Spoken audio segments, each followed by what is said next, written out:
ஆண்டவராகிய இயேசு கிறிஸ்துவின் நாமத்தினாலே மீண்டும் ஒரு நிகழ்ச்சியிலே உங்களை நான் சந்திக்க தேவன் தந்த கிருபைக்காக இரக்கத்திற்காக கர்த்தரை நான் நன்றியோடு கூட ஸ்தோத்திரிக்கிறேன். ஆண்டவராகிய தேவனுடைய கடைசி கால யுத்த வீரர்களுடைய படை, இந்த படைக்கான ஆயத்தத்தை இந்த நாட்களிலே ஆண்டவராகிய தேவன் உருவாக்கி கொண்டு வருகின்றார். இந்த கடைசி கால யுத்தம் என்கிறது நீங்களும் நானும் நினைக்கிறதை போல ஒரு யுத்தம் அல்லாமல், இந்த கடைசி கால யுத்தம் ஜீவ மரண போராட்டம் என்கிற ஒரு பெயரினால் அழைக்கப்படுகிறது. ஒருவேளை நாம் தடுக்கி விழுந்தால் கூட மீண்டும் எழுந்து நின்று யுத்தம் செய்ய நமக்கு மீண்டும் ஒரு வாய்ப்பு நம்முடைய வாழ்க்கையிலே வரப்போகிறது இல்லை. ஆகவே முழு பலத்தோடு முழு சத்துவத்தோடு இந்த யுத்தத்தை நாம் ஆசரிக்க வேண்டும் என்று கர்த்தர் தம்முடைய வேத வாக்கியத்தின் மூலம் நம்மோடு கூட பேசிக்கொண்டு வருகின்றார். ஆண்டவராகிய தேவனுடைய படைகளிலே காணப்படக்கூடிய யுத்த வீரர்கள் தங்களுடைய அந்தரங்கமான வாழ்க்கையிலே ஒரு விதமான ஆயத்தத்தை உருவாக்க வேண்டியது அவசியம். வெளியரங்கமான பல விதமான ஆயத்தங்கள் காணப்பட ஆரம்பித்தாலும் அந்தரங்கத்திலே காணப்படக்கூடிய ஆயத்தம்தான் ஒரு மனுஷனுடைய வாழ்க்கையிலே மிகவும் பிரதான பங்கு வகிக்கிறது. இந்த அந்தரங்கமான ஆயத்தம் ஒரு மனுஷனுடைய வாழ்க்கையிலே சரிவர இயங்க ஆரம்பிக்கிறது உண்டானால் யுத்தத்திலே அவன் பரிபூர்ணமான ஜெயத்தை எந்த தடையும் இல்லாமல் பெற்றுக்கொள்வான் என்கிறதில் சந்தேகம் ஒன்றுமில்லை. நீங்களும் நானும் யுத்த வீரர்களாய் இந்த கடைசி கால அபிஷேகத்தை பெற்றிருக்கிறோம். நாம் என்ன மாதிரியான அந்தரங்க ஆயத்தத்தின் ஊடாக கடந்து போக வேண்டும்? சென்ற முறை நம்முடைய தியானத்தில் பார்த்தோம், ஒவ்வொரு ஆவிக்குரிய மனிதனுடைய அந்தரங்கமான விசுவாச ஆயத்தம் அவனுடைய வாழ்க்கையிலே அவசியம். இந்த யுத்தத்திற்கு விசுவாசம் பெரிய பங்கு வகிக்கிறது என்று கர்த்தருடைய வேதத்தில் வாசித்தோம். இந்த வசனத்தை மீண்டும் ஒரு முறை வாசிக்க கேளுங்கள். எபிரேயருக்கு எழுதப்பட்ட நிருபம் 11வது அதிகாரம் 34வது வசனத்தை வாசிக்க கேளுங்கள். எபிரேயர் 11:34. அக்கினியின் உக்கிரத்தை அவர்கள் அவித்தார்கள், பட்டய கருக்குக்கு அவர்கள் தப்பினார்கள், பலவீனத்தில் அவர்கள் பலம் கொண்டார்கள், யுத்தத்தில் அவர்கள் வல்லவர்கள் ஆனார்கள், அந்நியருடைய சேனைகளை அவர்கள் முறியடித்தார்கள். இந்த விசுவாசமான ஆயத்தம் ஒரு மனிதனுடைய வாழ்க்கையிலே சரிவர கடந்து வர ஆரம்பிக்கும் பொழுது யுத்தத்திலே பூரணமான வல்லமையை நாம் நம்முடைய வாழ்க்கையிலே பெற்றுக்கொண்டு வேதம் சொல்லுகிறதை போல அந்நியருடைய எல்லா சேனைகளையும் கலங்கடிக்கக்கூடிய அளவிற்கான மகிமையை நாம் நம்முடைய வாழ்க்கையிலே வர்த்திக்கப்பட முடியும். கர்த்தர் அதைத்தான் நமக்கு சுட்டி காண்பிக்கின்றார். ஒரு மனிதன் சரியான அந்தரங்கமான விசுவாச ஆயத்தத்திலே சரிவர இயங்க ஆரம்பிக்கிறது உண்டானால் அந்நியருடைய சேனைகளை அவன் கலங்க பண்ண ஆரம்பிக்கின்றான். ஆண்டவராகிய தேவனுடைய பரிசுத்தமுள்ள யுத்த வீரனாய் காணப்பட்ட தாவீது சொல்லுகின்றார், ஆண்டவராகிய தேவன் எனக்கு முன்பதாய் வெள்ளத்தைப் போல சத்துருக்களை சிதறி ஓட பண்ணினார். அதுதான் ஒவ்வொரு யுத்த வீரனுடைய ஒரு அழகு. சாத்தானுக்கு முன்பதாக போய் நின்று நீயும் நானும் பயத்தோடு கூட நிற்கக்கூடாது. சாத்தானுடைய வல்லமைகளை வெள்ளத்தை போல தெரித்து ஓட பண்ண வேண்டியது உன்மேலும் என்மேலும் கொடுக்கப்பட்டிருக்கக்கூடிய ஒரு விசேஷமான கடமை. இந்த கடமையை ஒவ்வொரு மனிதனும் தன் வாழ்க்கையை நிறைவாக்க வேண்டும் என்று சொன்னால் விசுவாசத்திலே சரியான ஆயத்தம் அவனுடைய வாழ்க்கையிலே காணப்பட வேண்டும். மட்டுமல்லாமல் விசுவாசத்தில் பல திறப்பட்ட விசுவாசங்கள் உண்டு. இந்த விசுவாசம் எப்படிப்பட்டது? விசுவாசத்தில் பெற்றுக்கொள்ளும் விசுவாசம், அற்புதங்களை அடையும் விசுவாசம், வாக்குத்தத்தங்களை பெறும் விசுவாசம், கர்த்தருடைய மகிமையான காரியங்களை அடையும் விசுவாசம் என்று பல திறப்பட்ட விசுவாசங்களை பார்க்கிறோம். ஆனால் இந்த கடைசி காலத்திற்கு தேவையான விசுவாசத்தின் தன்மை குறித்து வேதம் என்ன சொல்கிறது? 1 தீமோத்தேயுவின் புத்தகம் 6வது அதிகாரம் 12வது வசனம் இந்த வார்த்தை நமக்கு சொல்கிறது. வாசிக்க கேளுங்கள். 1 தீமோத்தேயு 6வது அதிகாரம் 12வது வசனம். விசுவாசத்தில் நல்ல போராட்டத்தை போராடு. போதும். கர்த்தருடைய வேதம் என்ன சொல்கிறது? விசுவாசத்தில் நல்ல போராட்டத்தை போராடு. ஒரு மனிதனுடைய விசுவாசம் போராட்டத்திற்கு ஏதுவான ஒரு விசுவாசமாய் உருவாக்கப்படுகிறது. இந்த கடைசி காலத்தில் கர்த்தர் அந்த விசுவாசத்தை தான் நம்முடைய வாழ்க்கையில எதிர்பார்க்கிறேன் என்ற ஒரு வார்த்தையின் மூலம் பேச துவங்குகின்றார். இந்த நல்ல போராட்டம் என்கிறது நம்முடைய வாழ்க்கையினுடைய முடிவு, இறுதி காரியம் வெற்றியாகவே அமைக்கப்படுகிறதை நாம் பார்க்க முடியும். ஒருவேளை நாம் தோற்று போகக்கூடிய நிலைக்கு பேர் நல்ல போராட்டம் அல்ல. நல்ல போராட்டம் என்றால் முடிவு வெற்றி தான். அதில் எந்த மாற்று கருத்துக்களை நம்மளால பேச முடியாது. ஆகவே இந்த விசுவாசம் நம்முடைய வாழ்க்கையிலே வர்த்திக்க பண்ண ஆரம்பிக்கிறது உண்டானால் வெற்றி நிறைந்த ஒரு போராட்டத்தை போராடி சத்துருவை தீர முறியடிக்கும் ஒரு மனிதனாக நீயும் நானும் மாற்றப்படுகின்றோம். இந்த விசுவாசத்தில் நிறைய விசுவாசத்தின் வகைகளை பற்றி நாம் பார்க்கிறோம். அதில் குறிப்பாக இன்றைக்கு நாம் பார்க்க போகின்ற விசுவாசம் கிரியைகளை நடப்பிக்கக்கூடிய விசுவாசம். யாக்கோபு எழுதின நிருபத்தில் 2வது அதிகாரம் 22வது வசனம். இதெல்லாம் நம்ம ஏற்கனவே நம்ம பார்த்ததுதான். திரும்பவும் நீங்க இந்த ஒரு காரியத்தை ரிமைண்டர் பண்ண வேண்டும் என்பதற்காக ஒரு சிம்பிள் டச் நான் பண்ணி விடுறேன். பின்பு நாம் தொடர்ந்து கர்த்தருடைய வார்த்தையின் ஊடாக கடந்து போகின்றோம். யாக்கோபு 2வது அதிகாரம் 22வது வசனம் என்ன சொல்கிறது என்று பாருங்கள். விசுவாசம் அவனுடைய கிரியைகளோட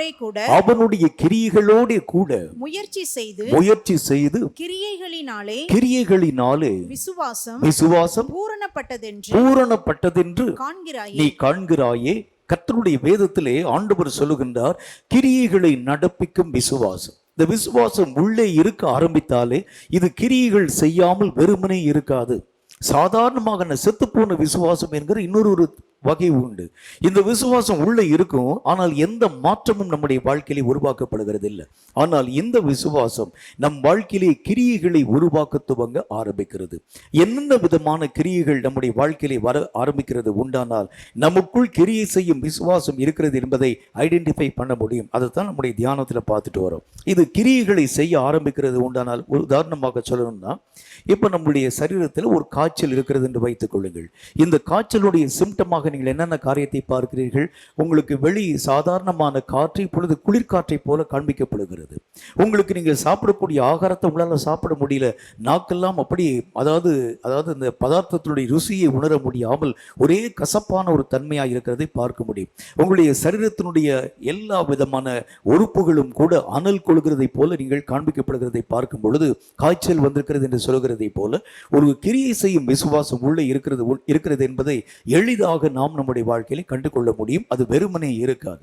இந்த கிரியை செய்யும் விசுவாசம் என்னென்ன விதமான கிரியைகளை உருவாக்குகிறது?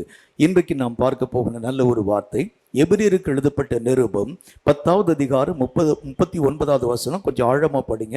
கொஞ்சம் ஆழமான காரியத்தை பற்றி நான் உங்களோடு கூட பேச வேண்டும் என்று ஆசைப்படுகின்றேன். எபிரேயர் 10வது அதிகாரம் 39வது வசனம். நாமோ கெட்டுப்போக பின்வாங்கக்கூடியவர்களாயிராமல் ஆத்துமா ஈடேற விசுவாசிக்க கூடியவர்களாய் நாம் இருக்கிறோம்.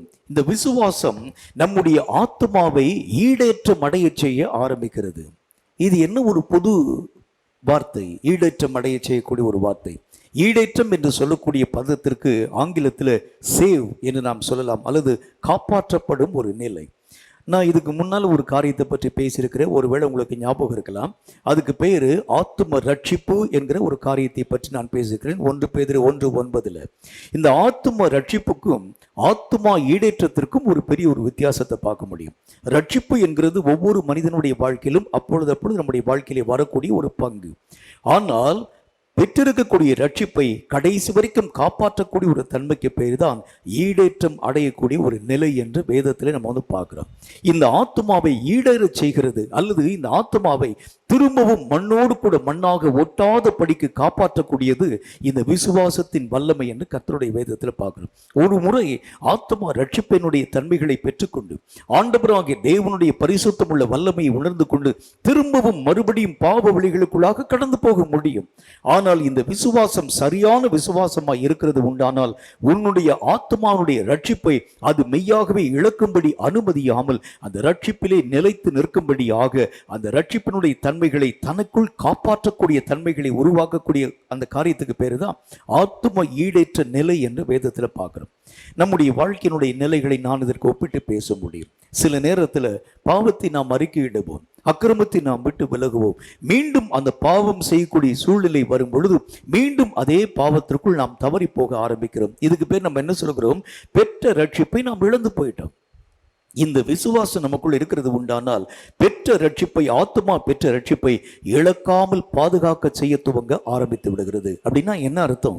தான் ஆண்டவராகிய தேவனுடைய சமூகத்திலிருந்து பெற்றிருக்கக்கூடிய இந்த ரட்சிப்பின் வல்லமைகளை கடைசி வரைக்கும் காப்பாற்றக்கூடிய வல்லமையை இந்த விசுவாசம் ஆத்துமாவினுடைய காரியத்திற்குள் உருவாக்க ஆரம்பிக்கிறது. இந்த விசுவாசம் காப்பாற்றப்பட ஆரம்பிக்கும் போதுதான் என்ன நடக்கிறது? இந்த விசுவாசம் ஆத்துமாவை காப்பாற்ற ஆரம்பிக்கும் போதுதான் என்ன நடக்கிறது? ஆத்துமாவிலே ஒரு புதிய வல்லமையை அவன் தன் வாழ்க்கையிலே பெற்றுக் கொள்ளுகின்றான். இனி உலகம் சார்ந்த எந்த காரியத்தின் ஊடாக கடந்து போகக்கூடாது. உலகம் தோய்ந்த எந்த காரியத்தின் ஊடாக உட்பிரவேசிக்க கூடாது. சாத்தான் என்ன பரிமாணமான சோதனைகளை என்னுடைய வாழ்க்கைக்கு விரோதமாய் உருவாக்க ஆரம்பித்தாலும், ரட்சிக்கப்பட்ட இந்த ஆத்மாவை கரைப்படுத்தும்படி என்ன காரியங்கள் உருவாக்கப்பட ஆரம்பித்தாலும், இந்த விசுவாசம் கிரிகளை நடப்பிக்கிறது உண்டானால் திரும்ப இந்த ஆத்மா மண்ணோடு கூட ஒட்டாத நிலையை உருவாக்க ஆரம்பிச்சு. இந்த நிலை நம்முடைய வாழ்க்கையிலே வரும் பொழுதுதான் பிசாசுக்கு நம்முடைய வாழ்க்கையிலே நம்மை அறியாத பயம் உருவாக்கப்பட ஆரம்பிக்கும். எதனால? பாவம் செய்ய செய்ய செய்ய அவன் பலவீனப்பட்டு போகின்றான். ஆத்மாவாகிய நினைவில் ஒரு மனிதன் பாவம் செய்ய செய்ய அவன் ஆவிக்குரிய நிலையில் பலவீனப்பட்டு போகின்றான். ஆனால் அந்த ஆத்மா ஈடேற்றம் அடைந்ததாக அல்லது பாதுகாக்கப்பட்டதாக அல்லது எந்த விதமான தீமையும் அண்டாதபடி சூழலிருந்து காப்பாற்றப்படக்கூடியதாக காணப்படுகிறது உண்டானால் சாத்தானுடைய வல்லமைகள் ஆத்மாவுடைய காரியங்களை தொட முடியாது. இந்த நிலையைத்தான் ஆண்டவராகிய தேவன் நம்முடைய வாழ்க்கையை விசேஷமாக எதிர்பார்க்க ஆரம்பிக்கின்றார். சாத்தான் முதலாக வரும் பொழுது நம்முடைய ஆத்மாவில் தான் நிறைய கரப்ஷனை உருவாக்கும்படிக்காய் வருகிற நமக்கு ஏற்கனவே தெரிஞ்ச ஒரு காரியம் தான். நம்முடைய நினைவில் தான் அநேகம் பாவத்தினுடைய காரியங்களை தூண்டி உன் பலத்தை பலவீனப்படுத்த ஆரம்பிச்சிடான். உன்னுடைய எல்லா காரியங்களையும் குறைவுபடை செய்ய ஆரம்பிச்சிடான். இந்த ஆத்மா காப்பாற்றப்பட துவங்குகிறது உண்டானால் அல்லது ஈடேற்றமடைந்த ஆத்மாவாய் இருக்கிறது உண்டானால் இந்த ஆத்மாவுக்கு பக்கத்தில் சாத்தான் எத்தனை ஆயுதங்களை பிரயோகப்படுத்தினாலும் இந்த ஆயுதம் ஆத்மாவை ஒரு நாளும் தொட முடியாது. அப்படி என்றால் அவன் ஆவிக்குரிய நிலைகளிலே, ஆத்மீக நிலைகளிலே வல்லமை பெற்றவனாய் சாத்தானை எதிர்க்கக்கூடிய திராணி உள்ளவனாய் மாற்றப்பட ஆரம்பிக்கின்றான். நல்ல ஒரு உதாரணம் உங்களுக்கு நான் சொல்லணும். இது உங்களுக்கு ஒரு மாதிரி ஒரு இந்த கன்ஃபியூஷன் மாதிரி இருக்க ஆரம்பிக்கலாம். இதுக்கு ஒரு எக்ஸாம்பிள் சொல்லிட்டேன்னா ஈஸியாக நீங்கள் வந்து புரிஞ்சுக்கிற முடியும். தாவீது கோலியாத்தினுடைய நிலையில தாவீதனுடைய சிந்தையை சிதைக்கும்படிக்காக கோலியாத்தினுடைய ஆயுதங்கள் காண்பிக்கப்படுகிறது. கோலியாத்தினுடைய உயர்ந்த வளர்த்தி, கோலியாத்தினுடைய திரண்ட புயங்கள், கோலியாத்தினுடைய கைகளிலே வைத்திருக்கக்கூடிய பெரிய பெரிய ஆயுதங்கள், கோலியாத்திற்கு பக்க பலமாய் காணப்படக்கூடிய பெலிஸ்திய சாம்ராஜ்யம், கோலியாத்தை முழுக்க முழுக்க சப்போர்ட் பண்ணக்கூடிய எல்லா விதமான தன்மைகளையும் பெற்றவனாய் நின்றான் அந்த கோலியாத். அவன் சாப்பிட்டு மெய்யாகவே பருத்து போன நிலையிலே காணப்பட்ட ஒரு மனிதன். எல்லா யுத்தத்தினுடைய நுணுக்கங்களையும் தந்திரங்களையும் அணிந்த அந்த காரியங்களை அறிந்த ஞானம் நிறைந்த மனிதன் கோலியாத். அவனை சார்ந்திருக்கக்கூடிய பெலிஸ்திய ஜனங்கள் இந்த கோலியாத்தை முழுக்க முழுக்க நம்ப ஆரம்பிச்சாங்க. ஆனால் தாவீதனுடைய பக்கத்தை பாருங்க. தாவீதை நம்புகிறதற்கு ஒருவரும் தயாராகவே இல்லை. தாவீதனுடைய காரியங்கள் அற்பமாய் நினைவு கூறப்பட்டது. பெலிஸ்தியனுடைய கண்களுக்கு முன்பதாக மட்டுமல்ல, இந்த தாவீதனுடைய படையாய் காணப்படும் இஸ்ரவேல் மக்கள் கூட தாவீதை அற்பமாய் நினைவு கூற ஆரம்பித்தாங்க. இந்த சின்ன பையன் போய் இவ்வளவு பெரிய ரட்சிப்பை தர முடியுமா என்று சொல்லி கேவலமாய் நினைவு கூறக்கூடிய அந்த நேரத்தில் எதையும் பாராமல் தாவீது கோலியாத் என்கின்ற இலக்கை நோக்கி கடந்து போனதற்கு காரணம் என்ன தெரியுமா? ஈடேற்றம் அடைந்த ஆத்மாதான் காரணம். இந்த ஆத்மாவை சிதைக்கிறதற்கு நிறைய வழிகளிலே சாத்தான் காரியங்களை உருவாக்குகின்றான். கோலியாத்தினுடைய கர்ஜிக்கக்கூடிய சத்தம், அங்கு பெலிஸ்திய மக்கள் முழங்கக்கூடிய முழக்கங்கள், இஸ்ரவேல் மக்கள் தலையை தொங்க போட்டுக் கொண்டு உட்கார்ந்திருக்கக்கூடிய நிலை, இவைகள் ஒன்றும் தாவீதனுடைய மனதை, தாவீதனுடைய சிந்தையை, ஆத்மாவை சிதற பண்ணாமல் இருந்ததற்கு ஒரே காரணம் என்ன? அவன் ஆயுதத்தை பார்க்கல. அந்த கோலியாத்தினுடைய கையில் வச்சிருக்கக்கூடிய ஆயுதத்தை பார்க்கல. கோலியாத்தினுடைய மும்முரத்தினுடைய காரியத்தை பார்க்கல. கோலியாத்தினுடைய உடல் வலிமையை பார்க்கல. கோலியாத்தினுடைய சத்துவத்தை பார்க்கல. கோலியாத்தினுடைய கைகளிலே வைத்திருக்கக்கூடிய ஆயுதங்களை பார்க்கல. கோலியாத்தினுடைய படை பலத்தை பார்க்கல. அவன் பார்த்தது எல்லாம் ஈடேற்றம் அடைந்த ஆத்மாவை அவன் விசுவாசத்தினால் காத்துக்கொள்ள துவங்க ஆரம்பிச்சதுதான் வெற்றிக்கு முதல் இலக்கு என்று நான் உங்களுக்கு சொல்லுகின்றேன். இதை கேட்கும் கர்த்தருடைய பிள்ளையே, நமக்கு எதிராக வரக்கூடிய சாத்தான் சாதாரணமாய் மெல்ல மெல்ல மெல்ல வரப்போகிறவன் அல்ல. அவன் கர்ஜிக்கும் சிங்கத்தை போல், வசனம் அப்படித்தான் போட்டிருக்கு. அவன் மகா பெரிய சத்தத்தை முழக்கி கொண்டு வரும் பொழுதே உன்னை அறியாத ஆத்மாவில் ஒரு பயத்தை உருவாக்கிடுவான். உன்னை அறியாத ஒரு காரியத்தை உருவாக்கிடுவான். நமக்கு விரோதமாய் வரக்கூடிய ஆயுதங்களின் மும்முரங்களை நீங்களும் நானும் பார்க்கும் பொழுது உன்னாலும் என்னாலும் இந்த காரியத்தை ஜெயிக்க முடியாது என்று சொல்லக்கூடிய அளவிற்கு அத்தனை பயங்கரமான தோற்றத்தோடு கூட சாத்தான் வருகிறதை பார்க்க முடியும். இந்த ஆத்துமா ஈடேற்றமடைந்த ஆத்துமா நம்முடைய வாழ்க்கையிலே காணப்பட்டால் மட்டும்தான் எந்த சாத்தானுடைய மும்முரத்தை நீங்கள் கவனியாமல் இலக்கை நோக்கி குறிவைத்து தாக்கும் சரியான ஆயுததாரியாய் நீயும் நானும் மாற்றப்பட முடியும். கர்த்தர் சொல்லுகின்றார், ஈடேற்றமடைந்த ஆத்துமா. இந்த ஈடேற்றமடைந்த ஆத்துமா என்கிறது எதை நமக்கு வலியுறுத்துகிறது? நம்முடைய மண்ணோடு கூட ஒட்டி இருக்கும் எல்லா நிலைகளும் இந்த ஆத்மீக காரியத்தை விட்டு அகன்று போக வேண்டியது அவசியம். வசனத்தில் என்ன போட்டுக்கு பாருங்க, சங்கீதங்களின் புஸ்தகத்தில் 119 அதிகாரம் 25 வசனம் இந்த வார்த்தையை சொல்கிறது. சங்கீதம் 119:25 என்ன நமக்கு சொல்கிறது என்று வாசிக்க கேளுங்கள். என் ஆத்துமா மண்ணோடு ஒட்டி கொண்டிருக்கிறது சொல்லுகிறார். ஆத்துமா மண்ணோடு கூட ஒட்டி இருக்கிறது. மண்ணுக்குரிய நினைவு, மண்ணுக்குரிய சிந்தை, கம்பேர் பண்ணக்கூடிய நிலை, சாத்தானுடைய பலத்தையும் என்னுடைய பலத்தையும் ஒத்து பார்க்கக்கூடிய நிலை. சாத்தானை ஜெயிக்க என்னால் எப்படி முடியும்? சாத்தானுடைய வலிமைகளை அழிக்க என்னால் எப்படி முடியும்? இப்படி ஒத்து பார்க்கக்கூடிய மண்ணோடு ஒட்டி இருக்கக்கூடிய நிலைகளிலே நம்முடைய ஆத்துமா மெய்யாகவே கடந்து போகிறது உண்டானால் சாத்தானுக்கு முன்பதாக பலவீனப்பட்டு போயிடுவோம். சாத்தானுக்கு முன்பதாக நிற்க திராணி இல்லாதவர்களாய் கடந்து போக ஆரம்பிச்சிருவோம். கர்த்தர் சொல்லுகின்றார், இந்த ஆத்துமா முதல் காரியம் ஈடேற்றம் அடைய வேண்டும். இந்த ஆத்துமா முதல் காரியம் பாதுகாக்கப்பட வேண்டும், சேவ் பண்ணப்பட வேண்டும். ஈடேற்றம் என்கிற பதத்திற்கு சேவிங் அல்லது பாதுகாக்கப்படக்கூடிய ஒரு நிலை. கர்த்தர் சொல்லுகின்றார், இந்த பாதுகாப்பு என்கிற நிலை நம்முடைய ஆத்துமாவின் ஊடாக கடந்து போக ஆரம்பிக்கும் பொழுதுதான் சாத்தானால் வரக்கூடிய எந்த சிந்தனை மாறாட்டங்களும் உன் ஆத்துமாவை ஒருபோதும் தொடுகிறதே இல்லை. இயேசுவுக்கு முன்பதாக நடந்த அந்த காரியத்தில் அதுதான் நடந்தது. எல்லா ரோம வீரர்கள் இயேசுவை பிடிக்கும்படிக்கு வர ஆரம்பிச்சாங்க.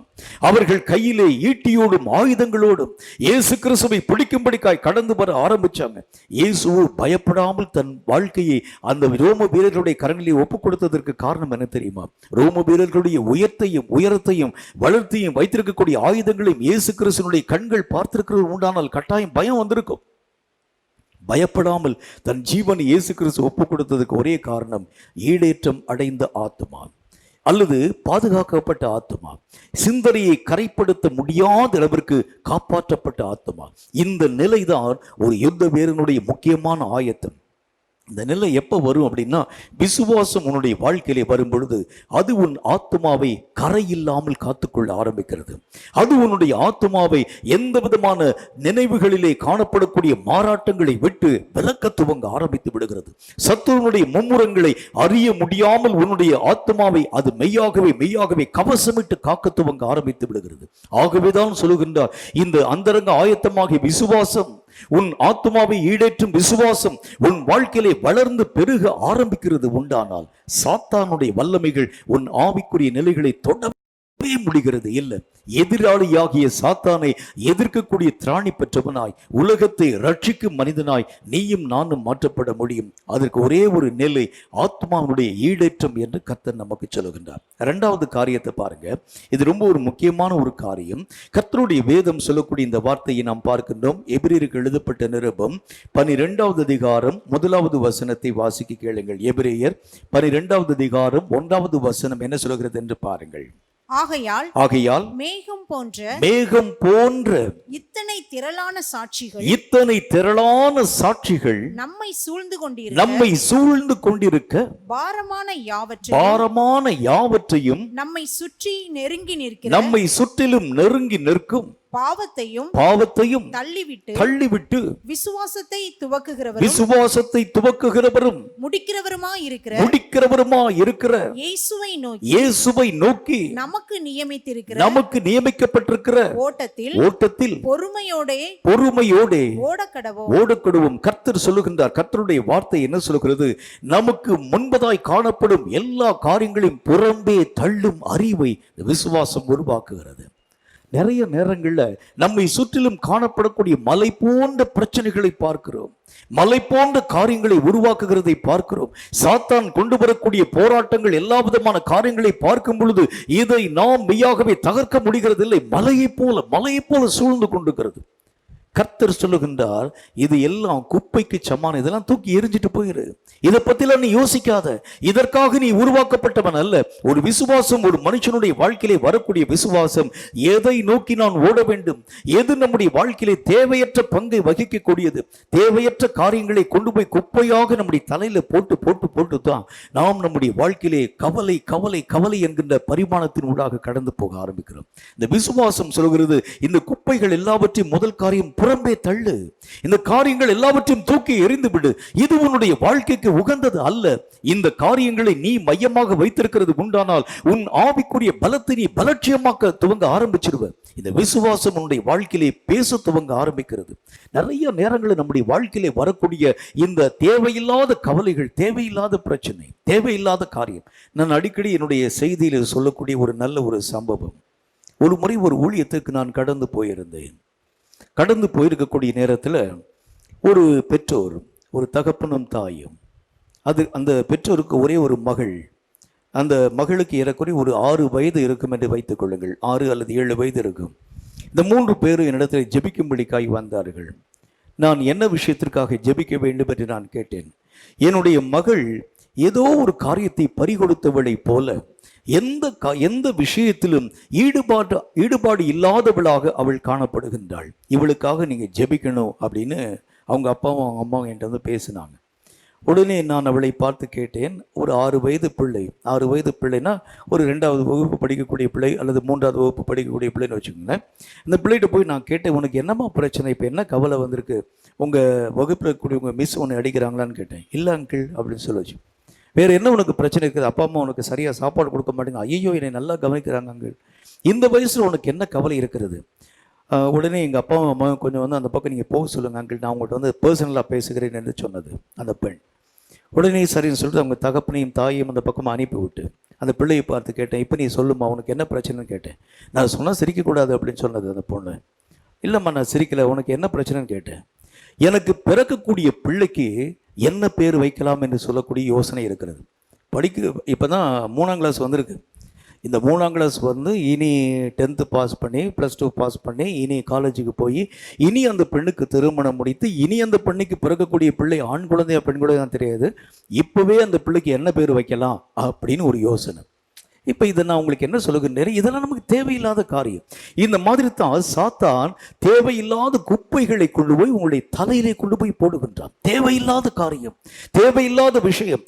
ஆண்டவராகிய தேவன் சொல்லுகின்றார், உன்னுடைய கவலையினாலே உன்னுடைய சரீரத்தின் அளவிலே ஒரு முழத்தையாகிலும் கூட்டவோ குறைக்கவோ உன்னால் முடிகிறது இல்லை. எந்த காரியத்தையும் உன்னுடைய கவலைகள் ஒரு காரியத்தை மாறுதல்களுக்கு உட்பிரவேசிக்கப்பட போக ஒரு காரியங்களை உருவாக்கக்கூடியது அல்ல. கர்த்தர் சொல்லுகின்றார், இந்த கவலைப்படுகிறதுனால் எந்த மாற்றத்தை நீ பெற்றுக்கொள்ள முடியாது. பின் ஏன் நீ உட்கார்ந்து கவலைப்படுற? உன்னை குறித்து கவலைப்படக்கூடிய தேவன் ஒருவர் இருக்கும் பொழுது இவைகளை நீ ஏன் தூக்கி உன்னுடைய தலைக்குள்ளாக போட்டுக்கொள்ள ஆரம்பிக்கின்றாய்? என்ன செய்ய போகிறேன், அடுத்தது நாளைக்கு என்ன செய்ய போகின்றேன், நாளை கழிச்சு நடக்கக்கூடிய காரியங்கள் அந்தந்த நாளைக்கு அதனதின் பாடுகள் போதும். கர்த்தர் அப்படித்தான் சொன்னார்.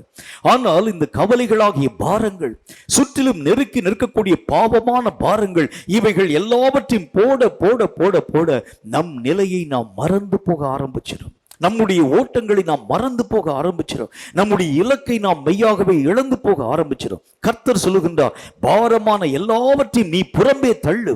இந்த காரியங்களை, எது பாரமானவைகள், எது தேவையில்லாதவைகள், எது நம்முடைய வாழ்க்கைக்கு மெய்யாகவே அத்தியாவசியமற்றவைகள், இவைகள் எல்லாவற்றையும் நீ இனம் காண வேண்டும் என்றால் விசுவாசம் உன் வாழ்க்கையில வரணும். இந்த விசுவாசம் தான் சொல்லு, இதெல்லாம் பாரமானவைகள், இதெல்லாம் குப்பையானவைகள், இதெல்லாம் தேவையற்ற கருத்துக்களை உன்னுடைய வாழ்க்கையிலே வலியுறுத்தக்கூடியவைகள், இவைகளினால் உன்னுடைய வாழ்க்கையில எந்த மாற்றத்தை நீ உன்னுடைய ஜீவியத்திலே பெற்றுக்கொள்ள முடிகிறது இல்லை, இதெல்லாம் தூக்கி எறி. இந்த விசுவாசம் உன்னுடைய வாழ்க்கையிலே வலியுறுத்த ஆரம்பிக்கிற பொழுது இவைகளை எல்லாம் விட்டு நீ விலகி கடந்து போக துவங்க ஆரம்பிக்கின்றாய். பாரத்தை வைத்துக்கொண்டு யுத்தத்திற்கு ஆயத்தப்படுகிறது எப்படி? பாரமான நினைவுகளை வைத்துக்கொண்டு யுத்தத்திற்கு நீ உன்னுடைய வாழ்க்கையை பழக்க வைக்கிறது எப்படி? இந்த பொல்லாத பிசாசு சொல்லக்கூடிய காரியம் என்ன? பாரமான காரியம், இவ்வளவு கவலையை வைத்துக்கொண்டு, வீட்டில் இத்தனை பிரச்சனையை வைத்துக்கொண்டு, வீட்டில் எத்தனை வேதனையை வைத்துக்கொண்டு எப்படியா நீ யுத்தத்திற்குள்ளாக உன்னை நீ ஒப்புக் கொடுக்க முடியும்? எப்படி நீ யுத்தத்தின் ஊடாக கடந்து போக முடியும்? கர்த்தர் சொல்லுகின்றார், இந்த பாரத்தை சுமக்கக்கூடியவர் ஒருவர் இருக்கிறார். அவர் சொல்லுகின்றார், வருத்தப்பட்டு பாரம் சுமக்கிறவர்களே, நீங்கள் எல்லாரும் என்னிடத்தில் வாருங்கள், நான் உங்களுக்கு இளைப்பாறுதலை. நான் அந்த பாரத்தை தூக்கிறேன், நீ ஏன் கவலைப்படுற? நான் இந்த கஷ்டத்தை நான் சுமக்கிறேன், நீ ஏன் கவலைப்படுகிற? இந்த வார்த்தைகள் 1000 முறை வாசித்தாலும் இது நம்முடைய வாழ்க்கையிலே வருகிறதே இல்லை. காரணம், நம்முடைய விசுவாசம் பலவீனமாக காணப்படக்கூடிய விசுவாசம் இருக்கக்கூடிய வரைக்கும் பாரமான காரியங்களை தூக்கி எறிய வேண்டும் என்கிற நினைவு நம்முடைய வாழ்க்கையிலே வராது. சில நேரங்களில் பைத்தியக்காரர்களை ரோட்ல பார்த்துருப்பீங்க. பைத்தியக்காரர்களை ரோட்ல பார்க்கக்கூடிய பைத்தியக்காரர்கள் என்ன செய்வாங்க தெரியுமா? அங்க இருக்கக்கூடிய குப்பைகள் கூளங்கள் எல்லாவற்றையும் எடுத்து தன்னுடைய இடுப்புல, தலையில, கையில, காலெல்லாம் அப்படியே செருகி கொள்வான். எதற்கு அந்த காரியத்தை எடுத்துக்கொள்ளுங்க நமக்கே தெரியாது. அவனை பார்த்து நீங்க தட்டி சொல்றீங்க, தம்பி இது ஏன்பா இப்படிலாம் போய் தேவையில்லாத அழுக்கையும் கந்தையும் தூக்கி கொண்டு வருகிறாய் என்று சொன்னால், இல்ல பசம் போங்க என்று சொல்லி அங்க இருக்கக்கூடிய மற்ற அநேகம் தேவையில்லாத அழுக்குகளையும் கந்தைகளையும் சுமக்கிறதை போல கர்த்தர் சொல்கிறார், இதெல்லாம் பாரமானவை. இந்த விசுவாசத்தினுடைய வாழ்க்கையிலே மெய்யாகவே வருகிறது உண்டானால் பாரமான யாவற்றையும் தூக்கி எறிந்து என்னை நான் லகுவாக்க வேண்டும் என்கிறதை நான் என்னுடைய வாழ்க்கையிலே புரிந்து கொள்ள ஆரம்பிக்கின்றேன். நல்ல ஒரு சம்பவத்தை உங்களுக்கு சொல்றேன் பாருங்க. சமுத்திரத்தில் யாத்திரை பண்ணுகிறார்கள் என்று வைத்துக் கொள்ளுங்கள். யாத்திரை பண்ணக்கூடிய நேரத்தில் பைபிளில் கூட அப்போஸ்தலர் நடவடிக்கைகளில் கூட ஒரு காரியத்தை பார்க்க முடியும். யாத்திரை பண்ணக்கூடிய நேரத்தில் அந்த யாத்திரைக்கு விரோதமாக திடீரென்று பயங்கரமான புயல் காற்று, அல்லது அந்த கடல் கொந்தளிப்பு உருவாக்கப்பட்டு கப்பல் மூழ்கக்கூடிய நிலையை நோக்கி கடந்து போகிறது உண்டானால் முதல் காரியம், அந்த கப்பலிலே வேலை செய்யக்கூடிய பணியாட்கள் என்ன செய்வாங்க தெரியுமா? கப்பலினுடைய பாரத்தை லகுவாக்க ஆரம்பிச்சிடுவாங்க. அங்கு பாரமாய் காணப்படக்கூடிய காரியங்கள் அது அவங்களுக்கு தேவையான பொருளாக கூட இருக்கலாம், ஒருவேளை அவங்களுக்கு தேவையான ஆகாரமாய் கூட இருக்கலாம். அதெல்லாம் தூக்கி சமுத்திரத்தை தூக்கி எரிஞ்சிருவாங்க. கப்பல் தன்னுடைய பாரத்தை குறைக்கிறது உண்டானால் அலைவுபடக்கூடிய நிலைகள் நிறுத்தப்பட ஆரம்பிச்சிடும். நம்முடைய வாழ்க்கை அலைவுபடாமல் ஒருமனப்பட்டு சாத்தானை எதிர்க்க வேண்டும் என்றால் பாரமானவைகள் எல்லாம் தொலைந்து போகணும். இந்த பாரமானவைகளை தொலைந்து போக செய்யக்கூடிய வழிமுறைகளை தருகிறது எது? உன் வாழ்க்கையிலே மெய்யாகவே காணப்படக்கூடிய விசுவாசம். இதுதான் சொல்லுது, உலகத்தினுடைய பாரங்களை தொலைத்து போடு, உலகத்தினுடைய நிலைகளை விட்டு நீ புறம்பே மெய்யாகவே கடந்து ஓடிப்போ. இவைகள் உன்னுடைய வாழ்க்கைக்கு உகந்தவைகள் அல்ல. இவைகளை விட்டு விலகுகிறதை கர்த்தராக தேவன் வைத்திருக்கக்கூடிய பங்கு. விசுவாசம் நிறைந்த ஒரு மனிதன் பாரமாய் காணப்படும் எல்லா விஷயங்களையும் தொலைத்து கொண்டே வர ஆரம்பிக்கிறான். இது தேவையில்லை, இது தேவையில்லை, இது தேவையில்லை, இது தேவையில்லை. எனக்கு அறிமுகமான ஒரு நண்பர் ஒருவர் இருக்கின்றார். அவர் பேரை நான் சொல்ல ஆசைப்படலை. அந்த அருமையான நண்பருக்கு ஒரு பழக்கம் உண்டு. என்ன பழக்கம் உண்டு அப்படின்னா, வீட்டில் வேஸ்ட்டாக இருக்கக்கூடிய, வேஸ்ட்னா என்ன சொல்லலாம், அதாவது இந்த டூத் பேஸ்ட் வச்சுக்கோங்களேன், டூத் பேஸ்ட் எல்லாத்தையும் எடுத்து பலெல்லாம் விளக்கி முடிச்சு அந்த பேஸ்ட் தீர்ந்து போயிருக்கக்கூடிய அந்த அந்த அந்த பகுதி இருக்குது பாருங்க, அதை கூட தூக்கி வெளியே தூக்கி போட மாட்டார். அவரிடத்தில் நான் கேட்பேன், அண்ணே இதை வச்சு என்ன செய்ய போறீங்கன்னு கேட்பேன். தம்பி எதற்காகிலும் பயன்படும் என்று சொல்லுவார். அந்த அந்த பேஸ்ட் வைத்திருக்கக்கூடிய அட்டை டப்பா அதுக்குள்ள வெளியே தூக்கி போட மாட்டார். இன்னும் என்னென்ன காரியம் உண்டு, சின்ன சின்ன காரியங்கள், கம்பிகள், எல்லா விதமான காரியங்களையும் அப்படியே சேர்த்து வைத்து கொண்டே இருக்க ஆரம்பிப்போம். ஒரு நாள் பார்த்தீங்கன்னா அந்த அவர் இருக்கக்கூடிய அறை முழுவதும் பார்த்தா பழைய டப்பா, பழைய இந்த அதாவது இந்த பேஸ்ட்டுக்குரிய காரியங்கள், மற்ற எல்லா சின்ன சின்ன குண்டூசி துரும்பு எல்லாம் நிறைந்து போய் இவருக்கு அடுத்து உள்ளே போய் படுக்க முடியல. அவர் இது எல்லாத்தையும் உள்ள கொண்டு ஸ்டோர் பண்ணிட்டு அவர் வெளியே படுத்திருப்பாரு. எதுக்கு நான் வெளியே படுத்திருக்கேன்னு கேட்பேன்.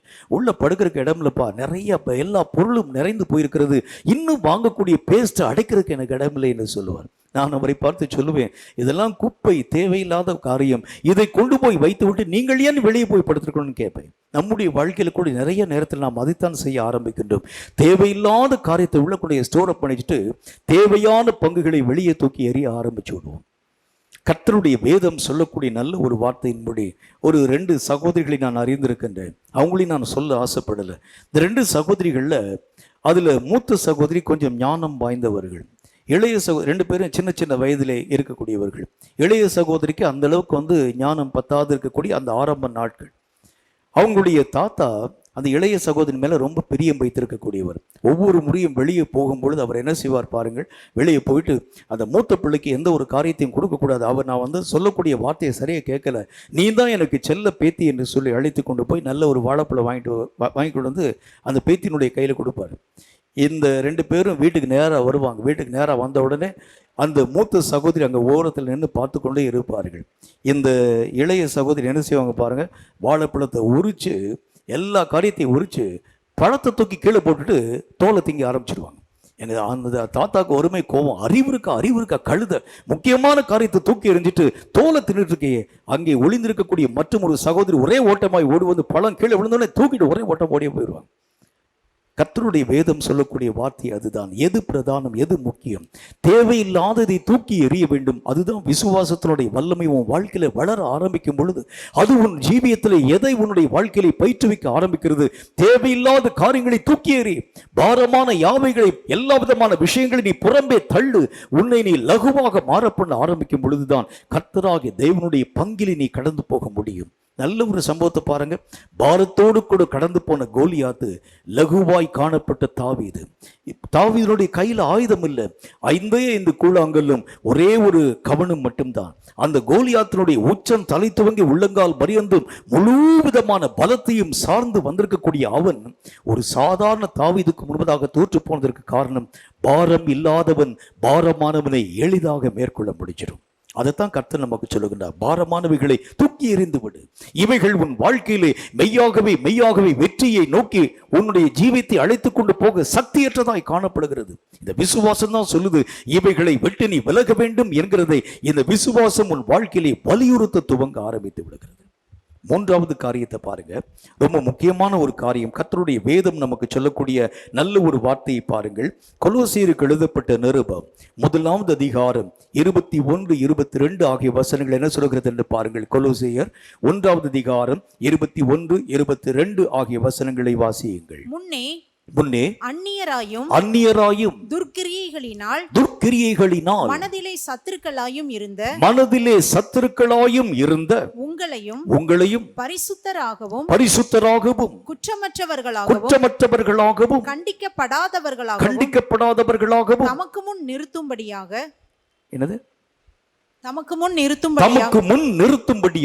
அவருடைய மாம்ச சரீரத்தில் அடைந்த மரணத்தினாலே இப்பொழுது ஒப்புரவாக்கினார். அவர் உங்களை தம்மோடு ஒப்புரவாக்க ஆரம்பித்தார். ஒவ்வொரு மனுஷனுடைய வாழ்க்கையினுடைய நிலைகளை நீங்க பார்த்தீங்கன்னா, தேவனோடு ஒப்புரவாகக்கூடிய ஒரு நிலை, அதுதான் ரொம்ப முக்கியத்துவம் வாய்ந்த ஒரு நிலை. ஆண்டவராகிய தேவனுக்கும் நமக்கும் இடையிலே அநேகம் பிணக்குகள், நம்மை அறியாத காரியங்கள்ல சில கருத்து வேறுபாடுகள். இந்த கருத்து வேறுபாடுகளைத்தான் சாத்தான் பயன்படுத்தி உன்னையும் தேவனையும் 2 துண்டாய் பிரிக்கும்படி கடந்து வர ஆரம்பிக்கிறான். உன் தேவன் உன் மேல பட்சமா இல்ல பார்த்தியா?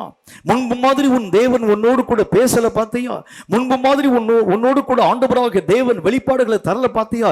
இப்படி உனக்கும் தேவனுக்கும் இடையிலே அநேகம் பிரச்சனைகளை உருவாக்கும்படி சாத்தானும் கங்கணம் கட்டி கொண்டு வர ஆரம்பிக்கின்றான். இந்த விசுவாசம் தான் உன்னுடைய வாழ்க்கையிலே சொல்லுகிறது, தேவனையும் உன்னையும் இந்த விசுவாசம் ஒப்புரவாக்க துவங்க ஆரம்பிச்சிருது.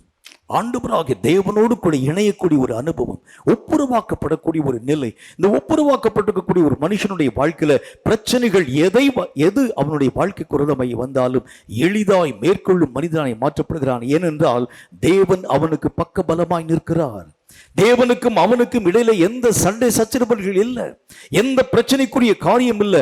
ஆகவே தைரியமாய் போரிலே முனையிலே நின்று தாக்கத்துவங்க ஆரம்பித்து விடுகிறான். தேவனுக்கும் அவனுக்கும் இடையிலே ஏதாகிலும் பிணக்கு இருக்கிறது உண்டானால், ஏதாகிலும் சண்டை இருக்கிறது உண்டானால், கருத்து வேறுபாடு இருக்கிறது உண்டானால் அவனால் சாத்தானை எதிர்க்க முடிகிறது இல்லை. இந்த சாத்தான் செய்யக்கூடிய முக்கியமான காரியம் என்ன? தேவனுக்கும் உனக்கும் இடையிலே கருத்து வேறுபாடுகளை நிறைய உருவாக்க ஆரம்பிச்சிடும். இந்த விசுவாசம் உள்ளே இருந்துச்சுன்னா இந்த கருத்து வேறுபாடுகள் எல்லாவற்றையும் தொலைத்து போட்டு உன்னையும் தேவனையும் அந்த விசுவாசம் ஒப்புரவாக்க துவங்க ஆரம்பிச்சிருது. அவரோடு கூட இணையக்கூடிய ஒரு அனுபவத்தை, எந்த ஒரு காரியமாக இருந்தாலும் உன்னை மன்னிக்க அவர் தயப்படுத்திருக்கக்கூடிய கர்த்தரப்பா. உன்னுடைய எத்தனை குறைவுகள் காணப்பட ஆரம்பிச்சாலும் உன்னுடைய குறைவுகளை நின்று உன்னை விடுதலையாக்கக்கூடிய வல்லமை உள்ள இந்த விசுவாசம் உன்னுடைய வாழ்க்கையிலே பரிந்து பேச ஆரம்பிக்கிறது. அவரோடு கூட ஒப்புரவாகக்கூடிய ஒரு நிலையை உன்னுடைய வாழ்க்கையிலே வலியுறுத்த ஆரம்பிக்கிறது. எந்த காரணமாக இருந்தாலும், எந்த காரியமாக இருந்தாலும் தேவனை விட்டு விலகக்கூடிய மார்க்கங்களை உன் வாழ்க்கை விட்டு அப்புறமாக்கி விடு. அவரோடு கூட இணைந்து ஒரு வாழ்க்கை நீ வாழ வேண்டும். அவரோடு கூட ஐக்கியப்பட்ட ஒரு நிலை உன் வாழ்க்கையிலே காணப்பட வேண்டும். இதை இந்த விசுவாசம் வலியுறுத்த ஆரம்பிக்கிறது தான் பிசாசு விசுவாசமாகிய ஆயுதங்களை கெட்டு போக பண்ணும்படியான காரியங்களை உருவாக்க ஆரம்பிச்சான். இவனுடைய வாழ்க்கையில விசுவாசம் வந்துருச்சுன்னா தேவனை விட்டு விலகாத ஒரு மனுஷனா மாற்றப்பட்டுருவான். தேவனோடு கூட சின்ன சின்ன சண்டைகள் வர ஆரம்பிச்சா கூட உடனுக்குடன் ஒப்புரவாகி தேவனும் அவனும் இணைந்த ஒரு வாழ்க்கை வாழுகிறது உண்டானால் சாத்தானுக்கு இங்கே வழியே இல்லையே. சாத்தானுக்கு அங்கு வேலையை பார்க்க முடியாது. ஆகவே இந்த பொல்லாத சாத்தான் செய்யக்கூடிய காரியம் என்ன? விசுவாசத்தை உன் வாழ்க்கையிலே மட்டுப்படுத்த துவங்க ஆரம்பிக்கிறான். கிரியைகள் செய்யும் விசுவாசம் உன் தேவனுக்கும் உனக்கும் இடையிலே எங்கே பிரச்சனை இருக்கிறது? எங்கே அவரோடு கூட உன்னால் இணைந்து போக முடியல? சில வழக்குகள் என்னுடைய வாழ்க்கையில் இருக்கிறது. ஆண்டவரே, நான் ஒரு முறை உண்மை நோக்கி நான் ஜெபிக்க ஆரம்பிச்சேன். என் ஜெபத்தை நீங்க கேட்காம போனீங்க. இந்த விஷயத்தில் என்னுடைய வாழ்க்கையிலே பிழக்கு இருக்கிறது. விசுவாசம் சுட்டி காமிச்சிடும். இந்த பிழக்கை முதல் காரியம் நீ சீர்படுத்து. இந்த ஒப்புரவாக இருக்கக்கூடிய தன்மைகளை முதல் காரியம் நீ சீர்படுத்து. நீ சீர்படுத்தவில்லை என்றால் சாத்தானுக்கு முன்பதாக நிற்க முடியாது. ஒரு மனுஷனுடைய வாழ்க்கையிலே சீர்படுத்தப்படக்கூடிய நிலைகளை உருவாக்கக்கூடியது அந்தரங்கத்தில் வரக்கூடிய விசுவாசம். உனக்கும் தேவனுக்கும் இடையிலே எந்த பரஸ்பரமான ஐக்கிய குறைவுகளும் காணப்படக்கூடாது. எந்த இடத்திலும் கருத்து வேறுபாடு இருக்கக்கூடாது. தேவன் என்னை அங்கே போக சொன்னார், நான் இங்கே போயிருக்கிறேன், கருத்து வேறுபாடு இருக்கக்கூடாது. தேவனாகிய கர்த்தர் எனக்கு நல்ல ஒரு பங்கை ஆண்டவராக தேவன் தராமல் போயிட்டார். எனக்கு பின்பதாய் வந்த ஒரு ஊழியக்காரனுக்கு நன்மையான காரியங்களை கர்த்தராக தேவன் தந்திருக்கிறார். இந்த விஷயத்தில் கர்த்தராக தேவன் மேல எனக்கு ஒரு மனஸ்தாபம் இருக்கிறது. இல்ல, அதை தொலைச்சு போடு.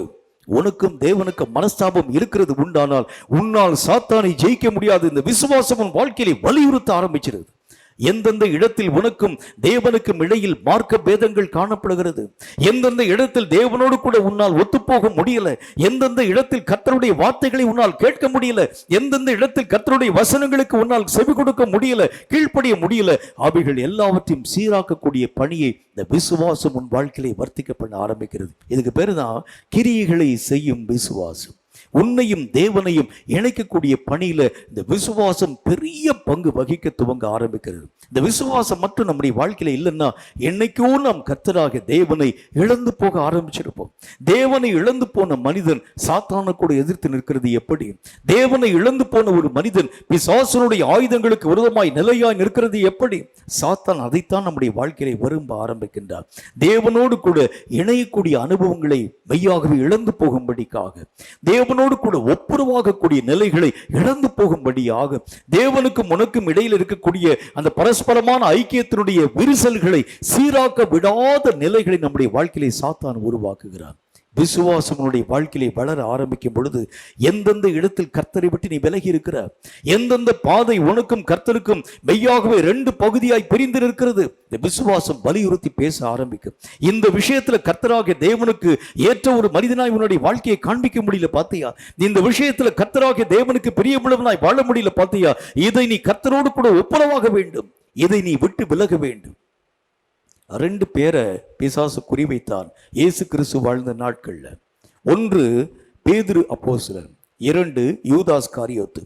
இவனுக்கு இந்த 12 அப்போஸ்தலர்கள்ல யாராகிலும் ஒருவனை குறிவைத்து தாக்க வேண்டும், யாராகிலும் ஒருவனை அழித்து விட வேண்டும். 12 பேர்ல ஒருவனை நான் கெட்டு போக பண்ண வேண்டும். ஏனென்றால் கர்த்தருடைய வேத வாக்கியம் நிறைவாக்கப்படும்படிக்காக உங்களிலே ஒருவன் சாத்தானாய் இருக்கிறான். கர்த்தர் பேசினாரு, உங்களிலே ஒருவன் என்னை காட்டி கொடுப்பான், என்னோடு கூட அப்பம் புசித்தவனை தன்னுடைய குதிகாலை என் மேல் உயர்த்துவான். கர்த்தர் பேசிட்டார். இந்த வார்த்தைகள் நிறைவாக்கப்பட்டே தீர வேண்டும். 2 பேர் மேல பிசாசு குறிகளை வைக்க ஆரம்பித்தான். ஒன்று சீமோன் பேதுரு, அவனும் விசுவாசத்துல பலவீனப்பட்ட ஒரு மனுஷன். 2 யூதாஸ் காரியோத்து. இந்த 2 பேரின் மேலே குறி வைத்த பொழுது கடைசியில 2 பேரின் மேலும் அம்புகளை சாத்தான் எய்ய ஆரம்பித்தார்.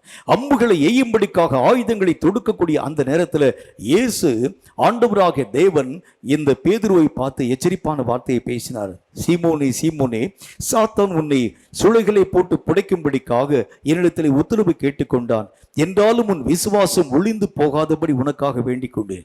யூதாஸ் காரியோத்தை பார்த்தும் கர்த்தராகிய தேவன் சொன்னார், உங்களிலே ஒருவன் என்னை காட்டிக் கொடுக்க போகின்றான். இயேசு கிறிஸ்துவை பார்த்து எல்லா சீஷர்களும் கேட்டாங்க, நானா ஆண்டவரே, நானா ஆண்டவரே. யூதாசும் கேட்டான், நான் காட்டிக் கொடுக்க போகிறேன், நீ சொல்லுகிறபடிதான் என்று கர்த்தராகிய தேவன் பேசினார். 2 பேருக்கும் எச்சரிப்பு கொடுக்கப்பட்டது. ஆனால் ஒருவன் காக்கப்பட்டால் இன்னொருவன் ஆண்டவர் ஆண்டவராகிய தேவனை விட்டு விலகி போக ஆரம்பித்தான். காரணம் என்ன தெரியுமா? இயேசு கிறிஸ்துவாகிய தேவனை மறுதலித்த பேதுரு இயேசு திரும்பி பார்த்த பொழுது மனதிலே குத்துண்டு மனம் திரும்பி மீண்டும் ஆண்டவராகிய தேவனோடு கூட ஒப்புரவாக ஆரம்பிச்சிட்டான். ஆனால் யூதாஸ் காரியோத்தோ இயேசுவை மீண்டும் சந்திக்க மனமற்றவனாய் தன்னையே மாய்த்து கொள்ள ஆரம்பிச்சிட்டான். ஒப்புரவாகுதல் எத்தனை பெரிய மாற்றங்களை, சாத்தானையே உடையக்கூடிய தன்மைகளை எப்படி உருவாக்குது பார்த்தீங்களா? அதனால்தான் அந்த பொல்லாத பிசாசு என்ன செய்கின்றான்? தேவனோடு கூட ஒப்புரவாக விடாத காரியங்களை உருவாக்குகிறார். உனக்கும் கர்த்தருக்கும் இடையில் இருக்கக்கூடிய பிணக்கு, ஆண்டவராகிய தேவன் பட்சபாதம் பார்க்கக்கூடியவர். உனக்கு நன்மையான காரியங்களை கர்த்தர் செய்ய மாட்டார். உன் கூட வந்திருக்கக்கூடிய அவனுக்கு செய்கிறார், இவனுக்கு செய்கிறார், ஆனா உனக்கு எந்த விதமான ஆசீர்வாதத்தையும் கர்த்தர் தரல. பாத்தியா?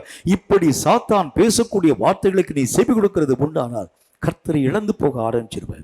உனக்கும் கர்த்தருக்கும் இடையிலே எங்கே மார்க்க பேதம் இருக்கிறது, அதை ஒப்புரவாக வேண்டும் என்று சொன்னால் விசுவாசம் உன் வாழ்க்கையிலே கிரியைகளை நடப்பிக்க வேண்டும். இந்த கிரியை செய்யும் விசுவாசம் உன்னையும் தேவனையும் மெய்யாகவே பிணைக்கக்கூடிய பிணைப்பிலிருந்து ரெண்டு பேரையும் வேறுபடுத்தக்கூடிய காரியங்களை அனுமதிக்கவே அனுமதிக்காது. தேவனோடு கூட எல்லா நாளிலும் இணைந்திருக்கக்கூடிய தன்மை, தேவனை எந்த விஷயத்திற்காக வாகிலும் விட்டு கொடுக்காத நிலை, தேவனுடைய காரியங்களின் ஊடாக ஆழமாய் கடந்து போகக்கூடிய நிலை, இதை உருவாக்கக்கூடிய தன்மைகள் உள்ளதுதான் கிரியைகளை நடப்பிக்கும் விசுவாசம். இப்படிப்பட்ட விசுவாசத்தை பார்த்து தான் பொல்லாத சாத்தான் நடுங்க துவங்க ஆரம்பிக்கின்றான். பொல்லாத சாத்தான் எதை கண்டு நடுங்குகின்றான்? ஒப்புரவாகக்கூடிய நிலைகளை உருவாக்கும் விசுவாசம் அவனுடைய வாழ்க்கையில் இருக்கிறது உண்டானால் கர்த்தரோடு கூட ஒப்புரவாகி என்னை அவன் எளிதாக ஜெயித்து விட ஆரம்பிச்சிருவான். ஆகவே இந்த விசுவாசத்தினுடைய தன்மைகளை கெட்டுப்போக பண்ண வேண்டும் என்று சொல்லி விசுவாசத்தை செத்துப்போன விசுவாசமாய் உருவாக்க சாத்தான் தீவிரப்பட ஆரம்பிக்கிறான். கேட்கும் கர்த்தருடைய பிள்ளையே, விசுவாசத்தின் நிலைகளை குறித்து ரொம்ப ஜாக்கிரதையாய் நீ காத்துக்கொள்ளணும். உன்னுடைய விசுவாசத்தின் அளவை குறித்து ரொம்ப ஜாக்கிரதையா நீ உன்னை காத்துக்கொள்ள வேண்டும். இந்த விசுவாசத்தை நீ இழந்து போகிறது உண்டானால் தேவனாகிய கர்த்தரோடு கூட வைத்திருக்கக்கூடிய ஒப்புரவாக்குதலின் நிலையை நீ உன்னுடைய வாழ்க்கையை விட்டு இழந்து போகக்கூடியவனாய் மாற்றப்பட்டு விடுவாய். நான்காவது ஒரு காரியத்தை பாருங்க. கர்த்தருடைய வேதம் சொல்லக்கூடிய நான்காவது விஷயம், எபிரேயருக்கு எழுதப்பட்ட நிருபம் 4வது அதிகாரம் 2வது வசனம் என்ன வார்த்தை சொல்கிறது என்று வாசிக்க கேளுங்கள். எபிரேயர் 4வது அதிகாரம் 2வது வசனத்தை வாசிக்க கேளுங்கள். ஏனெனில் சுவிசேஷம் அவர்களுக்கு அறிவிக்கப்பட்டது போல நமக்கும் அறிவிக்கப்பட்டது. கேட்டவர்கள் விசுவாசம் இல்லாமல் கேட்டபடியினால் அவர்கள் கேட்ட வசனம் அவர்களுக்கு பிரயோஜனமாய் காணப்படல. அவர் என்ன சொல்றாரு பாருங்க, உன் வாழ்க்கையில வசனத்தை நீ நிறைய கேட்கிற. இந்த வசனங்கள் எல்லாம் எப்படிப்பட்டது? முதல் காரியம் நீ புரிஞ்சுக்கணும், வசனங்களிலும் கூட விசுவாசத்தை போல பல வகையான காரியங்கள் உண்டு. ஆசீர்வாதமான வசனங்கள், வாக்குத்தத்தமான வசனங்கள், தேவனுடைய மகிமையை பெறக்கூடிய வசனங்கள், கண் திறக்கும் வசனங்கள், தீர்க்க தரிசனமான வசனங்கள், இப்படி பல திறப்பட்ட வசனங்களை பார்க்க முடியும். இந்த வசனங்களை கர்த்தராகிய தேவன் நம்ம கூட பேசும் பொழுது ஏதோ ஒரு காரியத்தை கர்த்தர் வலியுறுத்தியே இந்த வார்த்தைகளை உன்னோடு கூட பேச ஆரம்பிப்பார். இப்போ நான் உங்களுக்கு பேசிட்டு வரேன் பாருங்களேன், இந்த அந்தரங்கமான விசுவாச ஆயத்தம்ங்கிறத பற்றி பேசிட்டு வரேன் பார்த்தீங்களே, இது ஒருவேளை நமக்கு எதுக்காக கர்த்தர் பேசுகிறாருன்னு புரியாது. ஆனால் கர்த்தர் இந்த வார்த்தையை பேசக்கூடிய கர்த்தர் ஒரு நோக்கம் இல்லாமல் உன்னோடும் என்னோடும் இந்த வார்த்தையை பேச மாட்டார். நல்லா புரிஞ்சுக்கோங்க, கர்த்தர் ஒரு விஷயத்தை நம்மகிட்ட பேசுகிறான்னா ஏதோ நம்முடைய வாழ்க்கையிலே கர்த்தர் எதிர்பார்க்க போகின்றார். ஏதோ ஒரு காரியத்தை கர்த்தர் நம்முடைய வாழ்க்கையிலே இந்த காரியங்களை அறிவுறுத்தி ஏதோ ஒரு விஷயத்தை நீ செய்ய வேண்டும் என்று கர்த்தராக தேவன் எதிர்பார்த்து இந்த வசனத்தை பேசுகிறார். இது நிறைய பேர் புரியறதில்லை. வசனத்தை சும்மா கேட்பாங்க, வாசிப்பாங்க, படிப்பாங்க, பேசாம எந்திரிச்சு போயிடுவாங்க. இப்படிப்பட்ட மக்களுடைய வாழ்க்கையிலே வசனங்கள் கிரியைகளை நடப்பிக்கிறதே இல்லை. ஆனால் வசனங்கள் எல்லாம் எப்படிப்பட்டது? வேதம் என்ன வார்த்தை சொல்கிறது? வசனங்கள் கிரியைகளை நடப்பிக்கும்படி உருவாக்கப்பட்டது. அந்த வசனத்தை திரும்ப ஒரு தடவை வாசிங்க. எபிரேயர் 4வது அதிகாரம் 2வது வசனம் என்ன சொல்றது பாருங்க.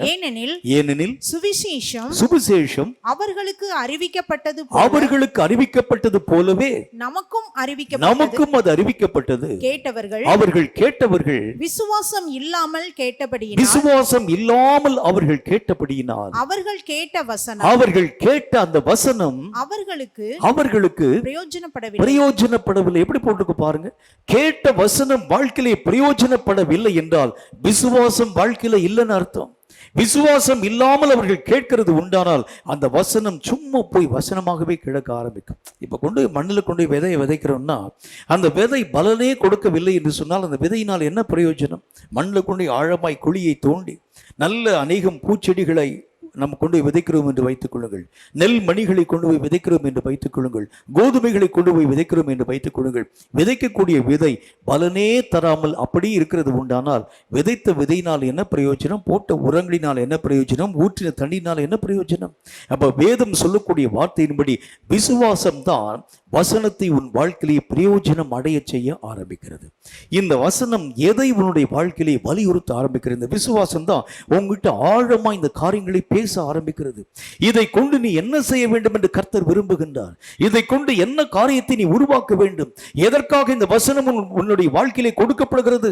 எதற்காக இந்த வசனத்தை ஆண்டவராக தேவன் உன்னோடு கூட இப்ப பேசுகின்றார்? விசுவாசம் என்கிற தலைப்பின் கீழாக, அந்தரங்கமான ஆயத்தம் என்கிற தலைப்பின் கீழாக, யுத்த வீரனுக்குரிய ஆயத்தம் என்கிற தலைப்பின் கீழாக கர்த்தர் பேச இப்பொழுது உனக்கு என்ன அவசியம் இருக்கிறது?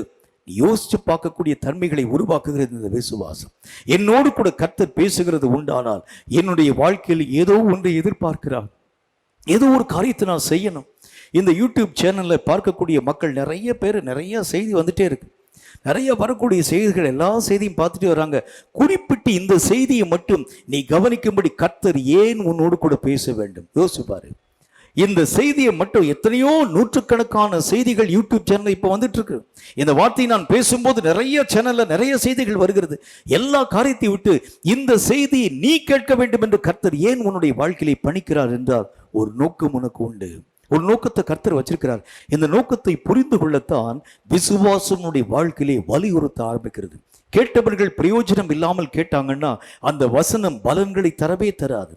நீங்கள் கேட்கக்கூடியவர்கள் விசுவாசத்தோடு கூட கேட்கிறது உண்டானால் இந்த வசனம் எதற்காய் உன் வாழ்க்கையிலே கொடுக்கப்படுகிறதோ அதற்கேற்ற பிரயோஜனம் உள்ளவனாய் உன்னை அது உருமாற்றம் அடைய செய்ய ஆரம்பிக்கிறது. கர்த்தர் சொல்லக்கூடிய வார்த்தைகளுக்கு உருமாற்றம் அடைய செய்யக்கூடிய சக்தி உண்டு என்கிறதை முதல் காரியம் புரியணும். ஒரு வசனத்தை நீ வாசிக்கிறது உண்டானா, ஒரு வார்த்தை நீ அறிகிறது உண்டானா, அது உன் வாழ்க்கையிலே உருமாற்றம் அடைய செய்யும்படிக்காகவே உருவாக்கப்படுகிறது. நல்ல ஒரு சம்பவம் சொல்றேன் பாருங்க. ஒரு நல்ல ஒரு வேட்டைக்காரன் ஒருவன் இருந்தான். அவன் வேட்டையாடும்படிக்காக தன்னுடைய வீட்டில் 2 வேட்டை நாய்களை வளர்த்தான்.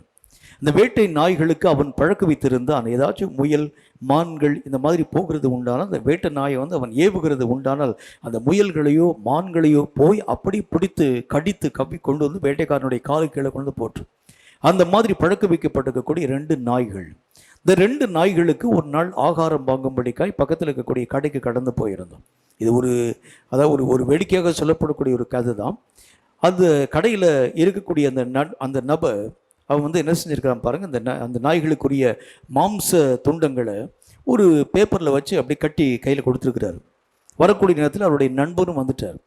வரக்கூடிய நேரத்தில் 2 பேரும் பேசிட்டு வந்தாங்க. திடீரென்று பேச்சு வாக்கில் அந்த பேப்பரை இந்த வேட்டைக்காரனுடைய கண்கள் படித்து பார்த்தது. அது எல்லாம் வேத வசனங்களாக இருக்கக்கூடிய பைபிள் இருக்கக்கூடிய பேப்பர். எவனும் இந்த மாதிரி பைபிளை இலவசமாக கொடுக்கப்படக்கூடிய பைபிளை கொண்டு போய் இந்த மாதிரி கடையில் கொண்டு போய் விற்பனைக்கு போட்டுக்கிறான்னு சொல்லி நினைக்கிறேன். அந்த வேதாகமத்தில் இருக்கக்கூடிய கிழிந்து போன பேப்பரில் இந்த மாம்ச துண்டத்தை அவன் கட்டி கொடுத்துருந்தார். கஷ்டப்பட்டு வாங்கி கொண்டு வரக்கூடிய நண்பனும் அவனும் பேசி கொண்டு வரும் பொழுது மாம்ச துண்டத்தையும் அந்த வேதாகமத்தில் இருக்கக்கூடிய பேப்பர் மாத்திரம் எடுத்துட்டு மாம்சத்தை தரையில் தூக்கி எரிஞ்சிட்டார் அந்த ஆள். பக்கத்தில் இருக்கக்கூடிய நண்பர் கேட்டார், எதுக்கு மாம்ச துண்டத்தை வெளியே தூக்கி எரிஞ்ச? இந்த கறி எதுக்கு வாங்கிட்டு வந்தேன்னு கேட்டார். என்னுடைய 2 நாய்களுக்கும் சாப்பிடுகிறதுக்கு ஆகாரமாக வாங்கிட்டு வந்துட்டேன். அப்போ ஏன் நீ ஆகாரமாய் வாங்கி கொண்டு வந்திருக்கக்கூடிய இந்த மாம்ச துண்டங்களை வெளியே தூக்கி எரிஞ்சிட்டேன்? வெளியே ரோட்டில் வரக்கூடிய மற்ற பிராணிகள் சாப்பிட்டு போயிருமே, இதை ஏன் இவ்வளவு விலை கொடுத்து வாங்கி வெளியே வீசி எறிந்து விட்டாய்? உடனே கையில் வைத்திருக்கக்கூடிய அந்த பேப்பரை அவன் காண்பித்தான். இதுக்கு என்னப்பா வந்துச்சு? இதில் சுத்தினக்காக நீ வெளியே தூக்கி எறிஞ்சேன்னு கேட்டார். ஆமாம், இந்த பேப்பரில் சுத்தினால தான் அந்த மாம்ச துண்டத்தை வெளியே தூக்கி எறிந்தேன். இது என்ன? இது அது வேதாகம பேப்பர் மாதிரி தானே இருக்குது. இதில் சுத்தினா உனக்கு என்ன பிரச்சனை வரப்போகிறது? ஒரு நாள் இதே விதமான ஒரு பேப்பரை தான் நான் கடையிலே போய் எனக்கு தேவையான ஆகாரங்களை வாங்கும்படிக்காய் கடந்து போன பொழுது இதே மாதிரி ஒரு பேப்பரில் பொட்டலம் கட்டி எனக்கு அந்த ஆகாரத்தினுடைய காரியங்களை கையில் கொடுத்தாங்க. வீட்டில் அந்த பேப்பரை நான் வாசித்து பார்த்த பொழுது எனக்குள் இருந்த மூர்க்க சுபாவங்கள் எல்லாம் ஒளிந்து போய்விட்டது. இப்போ நான் இந்த பேப்பரில் மடக்கி வைக்கப்பட்டிருக்கக்கூடிய மாம்ச துண்டத்தை கொண்டு போய் நாய்க்கு போட்டேன்னா நாயினுடைய மூர்க்க சுபாவம்லாம் போயிடுச்சுன்னு வச்சுங்க. இனி அந்த நாய் எப்படி வேட்டையாடும்? அதனால தான் அந்த மாம்சத்தை வெளியே தூக்கி எறிஞ்சிட்டேன்னு சொன்னார். கொஞ்சம் யோசிங்க.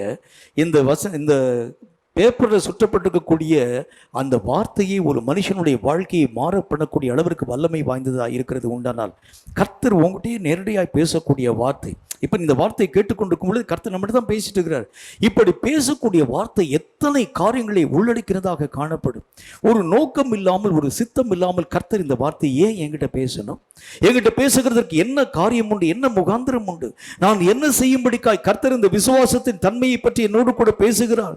நான் யுத்த வீரனுக்குரிய ஆயத்தமற்றவன், எனக்கும் யுத்தத்திற்கும் சம்பந்தமே இல்லை, எனக்கு அந்த யுத்தத்தினுடைய காரியங்களை பற்றி ஒன்றுமே தெரியாது, யுத்தத்தினுடைய தன்மைகள் என்றால் என்ன என்று எனக்கு தெரியாது, பட்டயத்தை ஒரு நாள் எனக்கு கைகாலம் நடுங்க ஆரம்பிச்சிடும். கர்த்தர் ஏன் என்னோடு கூட பேச வேண்டும் என்றால், ஏதோ ஒரு காரியத்தை கர்த்தர் எதிர்பார்த்து உன்னோடு கூட இந்த வார்த்தையை பேச ஆரம்பிக்கின்றார். ஏதோ ஒரு விஷயம் அவருக்கு தேவை, ஏதோ ஒரு காரியத்தை நீ அவருடைய வாழ்க்கை அவருக்கு முன்னால் நீ செய்யணும். அதனாலதான் கர்த்தராகிய தேவன் இப்படிப்பட்ட விஷயத்தை உன்னுடைய வாழ்க்கையிலே உள்ளடக்கி பேச துவங்க ஆரம்பிக்கின்றார். இந்த வார்த்தைகள் உன்னுடைய வாழ்க்கையிலே பிரயோஜனமுள்ளதாய் மாற்றப்பட வேண்டும் என்றால் எதற்காக கர்த்தர் பேசினார் அதை புரிந்து கொள்ளவும், எதற்காக கர்த்தர் இந்த வார்த்தையினுடைய வாழ்க்கையிலே அனுமதித்தார் அதை நீ விளங்கிக் கொள்ளவும், நான் என்ன காரியத்தை செய்ய வேண்டும் என்று கர்த்தராகிய தேவன் எதிர்பார்க்கிறார், இதை நீ புரிந்து கொள்ளவும் வேண்டும் என்றால் விசுவாசம் வாழ்க்கையில் இருக்கணும். இந்த விசுவாசம் உள்ள இருந்தாச்சா இந்த விசுவாசம் வசனத்தை பிரயோஜனம் உள்ளதாக ஒரு வாழ்க்கையிலே உருவாக்க துவங்க ஆரம்பிக்கிறது. வசனம் பிரயோஜனம் அடைய ஆரம்பிக்கும் பொழுதுதான் நீ ஒரு புது பரிமாணத்தில் ஒரு மாற்றம் அடைய துவங்குகின்றாய். இதுவரைக்கும் உன்னுடைய ஓட்டம் ஓடின ஓட்டத்தை போலல்ல உன்னுடைய ஓட்டம், இதுவரைக்கும் நீ கடந்து போன பாதையை போலல்ல உன்னுடைய பாதை, இதுவரைக்கும் நிற்கக்கூடிய நிலையை போல அல்ல உன்னுடைய நிலை. ஏதோ ஒரு புதிய நிலையை நோக்கி ஆண்டவராக தேவன் அழைக்கும்படிக்காகத்தான் இந்த வார்த்தைகளை உன்னோடு கூட கர்த்தர் பேசுகின்றார். இந்த வார்த்தையினுடைய காரியங்களை தேவன் உன்னோடு கூட பேசுகிறதுக்கு ஒரு முகாந்திரம் உண்டு. இதை நீயும் நானும் எப்படி புரிந்து கொள்ள முடியும், எப்படி விளங்கிக் கொள்ள முடியும்? ஒரே ஒரு வழிதான், விசுவாசம். விசுவாசம் உள்ளே பெருக்கெடுத்து ஓட ஆரம்பிக்கும் பொழுது பேசக்கூடிய வார்த்தை எனக்காகவே கர்த்தர் பேசுகிறார், எனக்காகவே கர்த்தர் சொல்லுகிறார், இது எனக்கு உரிய வார்த்தை, இது எனக்குரிய போஜனம், இது எனக்குரிய ஆகாரம், நான் என்னை பலப்படுத்தும்படியாக, நான் என்னை உருவாக்கும்படியாக, நான் என்னை செயல்படுத்தும் மனிதனாய் மெய்யாகவே மாற்றமடைய செய்யும்படிக்காக கர்த்தர் என்னோடு கூட இந்த காரியங்களை வலியுறுத்தி பேசுகிறார். இந்த கண்கள் திறக்கப்படும் அனுபவம் எப்பொழுது நம்முடைய வாழ்க்கையிலே வருகிறது? விசுவாசம் உன்னுடைய வாழ்க்கையிலே மெய்யாகவே கடந்து வர ஆரம்பிக்கும் பொழுது உன் நிலைகளை நீ மெய்யாகவே புரிந்து கொள்ளுகிறாய். எதை நோக்கி ஓட வேண்டும், எதற்காக இந்த வார்த்தைகளை கர்த்தர் பேசி பேசி உன்னுடைய வாழ்க்கையிலே இந்த காரியங்களை வலியுறுத்த போகின்றார். ஒரு நல்ல ஒரு கதை ஒன்றை உங்களுக்கு நான் சொல்ல ஆசைப்படுகின்றேன். ஒரு நல்ல ஒரு முனிவன் ஒவ்வொரு முறையும் ஒரு அரசனை சென்று சந்திக்கிறது வழக்கம். அரசனை சென்று பார்க்கக்கூடிய நேரத்தில் வெறும் கையோடு கூட அவன் பார்க்க மாட்டான். ஒரு பெரிய ஒரு மாதுளம் பழத்தை எடுத்துக்கொண்டு போய் அவனுடைய அரசனுடைய கையில் கொண்டு போய் கொடுக்கிறது வழக்கம். ஒவ்வொரு நாளும் மாதுளம் பழத்தை வாங்கி வாங்கி அரசன் பக்கத்தில் அப்படியே வச்சுட்டே வந்தார். அது ஒரு சாமியார் கொடுத்த மாதுளம் பழமே என்று சொல்லி. ஒரு நாள் அந்த மாதுளம் பழம் வைத்திருக்கக்கூடிய இடத்த பக்கத்தில் அந்த அரசன் விளையாடுகிறதுக்காக வைத்திருக்கக்கூடிய குரங்குகளிலே ஒன்று மேலே ஏறி மாதுளம் பழத்தை அப்படி தட்டி விட்டுருச்சு. தட்டி விட்ட பொழுது வரிசையாக அடுக்கி வைக்கப்படக்கூடிய மாதுளம்பழத்திலிருந்து ஒரு பழம் கீழே விழுந்துருச்சு பாருங்க. கீழே விழுந்து அந்த பழம் கீழே விழுந்து தெரித்த பொழுது மாதுளம் பழத்திற்குள்ளாக மாதுளை மணிகள் இல்லாமல் அதற்கு பதிலாக விலை உயர்ந்த பொன்னும் நவரத்தினங்களும் உள்ளடக்கப்பட்டிருந்ததாய் காணப்பட்டது. பார்த்த உடனே அரசனுக்கு ஆச்சரியம், என்னடா மாதுளம்பழத்தினுடைய மணிகள் அந்த முத்துகள் தான் இருக்கும் என்று சொல்லி நான் யோசித்தேன். ஆனால் இதிலே விலை உயர்ந்த கற்களும் விலை உயர்ந்த காரியங்களும் உள்ளடக்கப்பட்டிருக்கிறதை, எல்லா மாதுளம்பழங்களையும் எடுங்களில் சொல்ல எல்லாவற்றையும் உடைத்து பார்த்த பொழுது எல்லா காரியங்களிலும் விலை உயர்ந்த பொக்கிஷங்கள் உள்ளடக்கப்பட்டிருக்கிறதை உன்னுடைய கண்கள் பார்த்தது. அன்றைக்கும் அந்த சாமியார் வழக்கம் போல வந்தார். வந்த பொழுது அந்த மாதுளம் பழத்தை வழக்கம் போல் என்னுடைய கையில் கொடுத்த பொழுது சாமியார் கொடுத்து விட்டு, நான் போயிட்டு வருகிறேன் அரசனே அப்படின்னு சொல்லக்கூடிய நேரத்தில், நில்லுங்கள், இத்தனை நாள் நீங்கள் கொடுத்துருக்கக்கூடிய மாதுளம்பழத்தை நான் உடைச்ச கூட பார்க்கல, ஆனால் உடைத்து பார்த்த பொழுது நான் தெரிந்தது விலை உயர்ந்த பொன்னும் நவரத்தினங்களும் உள்ளே இருக்கிறதை நான் கண்டு கொண்டேன். இந்த காரியத்தை கொடுத்ததனுடைய முகாந்திரம் என்ன, நான் என்ன செய்ய வேண்டும் என்று எதிர்பார்க்கிறீர் என்கிற ஒரு கேள்வி அப்பதான் அரசன் கேட்க ஆரம்பிச்சேன். இதே மாதிரி நம்முடைய வாழ்க்கையில தேவனாகிய கர்த்தர் எத்தனையோ காரியங்களை தந்திருக்கும் பொழுது இதை எதற்காக கர்த்தர் தருகிறார் என்கிற கேள்வி எப்ப எழ ஆரம்பிக்கிறது? உள்ளே விசுவாசம் வர்த்திக்க பண்ண ஆரம்பிக்கும் பொழுது அப்பதான் கர்த்தர் எதை என்னுடைய வாழ்க்கையை சொல்ல என்னோடு கூட பேசும்படி கடந்து வருகின்றார். நான் என்ன செய்யணும்னு கர்த்தர் விரும்புகின்றார். இந்த வசனத்தை நிறைய வசனத்தை என்னுடைய வாழ்க்கையில கர்த்தர் திணித்துக் கொண்டே வருகிறாரே. நான் கேட்க கேட்க கேட்க கேட்க குறையாத அளவிற்கு வசனத்தினுடைய காரியங்களை கர்த்தர் போட்டுக்கொண்டே வருகிறாரே. நான் என்ன செய்வேன் நீ கேட்கணும், கர்த்தர் எதிர்பார்க்கின்றார். நீ எப்பொழுது கேட்க ஆரம்பிக்கின்றாய்? இந்த விசுவாசம் கிரிகளை நடப்பிக்க ஆரம்பிக்கும் பொழுது அப்பொழுதுதான் நீ வாயை திறந்து கர்த்தரை பார்த்து கேட்க ஆரம்பிக்கிற. கர்த்தாவே, இத்தனை நாட்கள் தெவிட்டி போகக்கூடிய அளவிற்கு வசனமாகிய சாரங்களினுடைய வாழ்க்கையில தந்தீங்களே, வசனமாகிய ஆகாரத்தினுடைய வாழ்க்கையில தந்தீங்களே, மரகந்தங்களை போல, பொன்னை போல, முத்தை போல, தங்கங்களைப் போல, விலை உயர்ந்த மணிகளைப் போல எத்தனையோ பொக்கிஷங்களை தந்தீங்களே. எதற்காக இந்த காரியங்களை தந்து நான் என்ன செய்ய வேண்டும் என்று நீ கேட்க வேண்டும் என்பதற்காகவே கர்த்தர் இத்தனை காரியங்களை தந்து கொண்டிருக்கிறார். இந்த உணர்வு எப்போ வருகிறது? நான் என்ன செய்ய வேண்டும் என்று கேட்கக்கூடிய கேள்வி எப்போ வருகிறது? ஆண்டவராக தேவனுடைய நாமத்தினாலே அந்தரங்கத்திலே உருவாக்கப்படக்கூடிய விசுவாசம் கிரியைகளை நடப்பிக்கும் பொழுது, இது உன்னை சும்மாக இருக்க விடாமல், கர்த்தருடைய வசனங்களை வாசித்து உட்கொண்டு பேசாமல் அமைதியாக இருக்க விடாமல், கர்த்தரை நோக்கி செவி கொடுத்து கேட்கும்படிக்காய் செயல்படுத்த துவங்க ஆரம்பிக்கிறது. இதை கேட்கும் கர்த்தருடைய பிள்ளையே, இந்த வார்த்தைகள் உன்னுடைய வாழ்க்கையிலே ஒரு பெரிய மாற்றத்தை உருவாக்கணும். ஆண்டவராக தேவன் விரும்பக்கூடிய யுத்த வீரனுக்குரிய அழைப்பு உன் வாழ்க்கையிலே வர வேண்டும் என்று சொன்னால், கிரியைகளை நடப்பிக்கும் விசுவாசம் பலவீனமான தன்மையோடு கூட அல்ல, பலம் வாய்ந்ததாய் உன்னுடைய வாழ்க்கையை உருமாற்றம் அடைய செய்ய வேண்டியது அவசியம். இந்த விசுவாசம் சாரமுள்ளதாய் மாற மாற மாற மாற, இந்த விசுவாசம் வல்லமையிலே ஊன்ற கட்டப்பட துவங்க ஆரம்பிக்கும் பொழுது, பொல்லாத சாத்தானுக்கு விரோதமான வல்லமை நிறைந்த ஆயுதமாய் நீ கட்டாயம் உருவாக்கப்படுவாய் என்பதில் சந்தேகம் ஒன்றுமே இல்லை.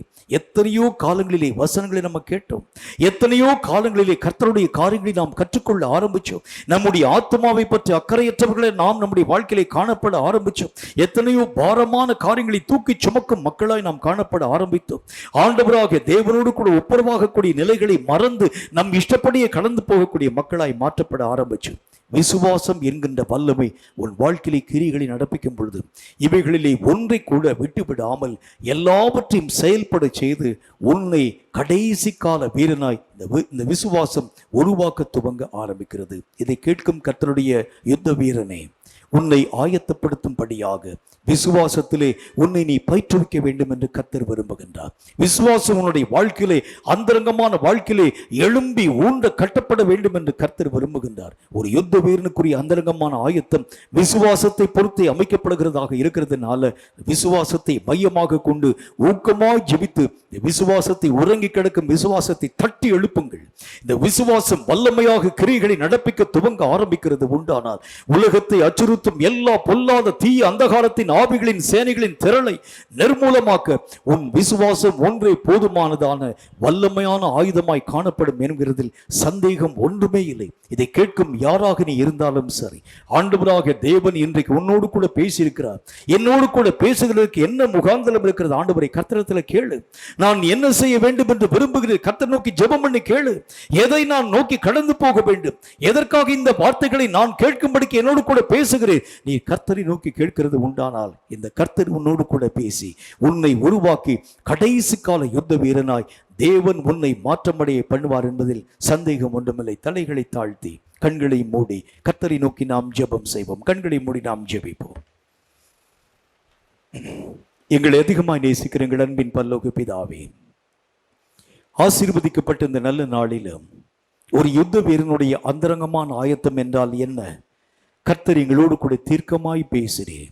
அவன் விசுவாசத்திலே என்ன பரிமாணத்திலே காணப்பட வேண்டும், அந்த விசுவாசம் கிரியைகளை நடப்பிக்கும் விசுவாசமாய் இருக்கிறது உண்டானால், அது அவனை வெறுமனை இருக்க விடாமல் அவன் ஆத்மாவை காப்பாற்றும், அந்த ஆத்மாவை பாதுகாக்கும், ஈடேற செய்யக்கூடிய வல்லமைகளை அவனுடைய வாழ்க்கையிலே உருவாக்கக்கூடியதாக, தேவனோடு கூட ஒப்புரவாக்கும் தன்மைகளை தரக்கூடிய வல்லமை பெற்றதாக, தேவையில்லாத சகல பாரமான காரியங்களை புறம்பாக்கக்கூடிய ஞானத்தை உருவாக்கக்கூடியதாக, கர்த்தருடைய வாக்கியங்களை பிரயோஜனமுள்ளதாக மாறப்படக்கூடியதாக இந்த விசுவாசம் கிரியைகளை நடப்பித்து எங்களுடைய வாழ்க்கையிலே அந்தரங்கமான ஆயத்தத்தை உருவாக்குகிறது என்று நாங்கள் பார்க்கிறோமே. இந்த வசனத்தை எங்களோடு கூட நீர் பேசுகிறதற்கு ஒரு முகாந்திரம் உண்டு. நாங்கள் என்ன செய்ய வேண்டும் என்கிறதை இந்த வேளையில் உம்மை நோக்கி நாங்கள் கேட்டு, உம்மை நோக்கி நாங்கள் கர்த்தாவை உமக்கு ஸ்தோத்திரம் வாஞ்சித்து விரும்பி, நாங்கள் செய்ய வேண்டிய அறிவை எங்களுக்கு தர வேண்டும் என்று உம்மை நோக்கி நாங்கள் வேண்டி விரும்பி ஜெபிக்கிறோம். எங்கள் ஜெபத்தை அங்கீகரித்து எங்களுக்கு ஏற்ற வார்த்தைகளை ஆண்டவராக தேவன் தந்ததை போல நாங்கள் சரியான ஓட்டத்திலே ஓடக்கூடிய சகல ஞானத்தையும் அறிவையும் வல்லமைகளையும் நீர் எங்களுக்கு தந்து எங்களை இந்த கடைசி காலத்திலே எழும்பி பிரகாசிக்க செய்ய வேண்டும் என்று உம் நாமத்தினால் நாங்கள் ஜெபிக்கிறோம். பலவீனமான வாழ்க்கை எங்களுக்கு போதும், குறைவுபட்ட வாழ்க்கையினுடைய நிலைகள் போதும், கர்த்தாவை விழுந்து விழுந்து இழக்கூடிய நிலைகள் போதும். இனி ஓடக்கூடிய ஓட்டம் கர்த்தராக தேவனுக்கென்று கடைசி கால வல்லமையான யுத்த வீரனுக்குரிய அபிஷேகம் பண்ணப்பட்ட ஓட்டமாய் விளங்க எங்கள் ஒவ்வொருவரையும் தகுதிப்படுத்தி ஆசீர்வதிக்க வேண்டும் என்று இயேசு கிறிஸ்துவின் நாமத்தினால் ஜெபித்திருக்கிறோம் எங்கள் பரிசுத்தமுள்ள நல்ல பிதாவே. ஆமென், ஆமென். இந்த வார்த்தைகளை கேட்ட உங்கள் ஒவ்வொருவரையும் கர்த்தர் அளவில்லாமல் ஆசீர்வதிப்பாராக. ஆத்ம ஈடேற்றத்திற்காக ஜெபியுங்கள். தேவனுடைய வசனம் பிரயோஜனம் உண்டாகும்படிக்காக ஜெபியுங்கள். ஆண்டவராக தேவனுடைய திட்டங்களை புரிந்து கொள்ளும்படிக்காக ஜெபியுங்கள். தேவனோடு கூட ஒப்புரவாக்கக்கூடிய நிலைகளை பெற்றுக்கொள்ளும்படிக்காக ஜெபியுங்கள். இதற்கு அஸ்திபாரமாய் காணப்படும் விசுவாசம் உங்கள் வாழ்க்கையை வர்த்திக்கப்படும்படிக்காக நீங்கள் ஜெபியுங்கள். நீங்கள் இப்படி ஜெபிக்க ஆரம்பிக்கிறது உண்டானால் நிச்சயமாய் கடைசி கால ஓட்டத்திலே உங்கள் ஓட்டம் வல்லமை உள்ள ஓட்டமாய், சுடர்களைப் போல பிரகாசிக்கும் ஓட்டமாய், சாத்தானுக்கு நடுக்கத்தை பிறப்பிக்கும் ஓட்டமாய் காணப்படும் என்கிறதில் சந்தேகம் ஒன்றுமில்லை. கர்த்தர் சீக்கிரமாய் வருகிறார். மாரநாதா.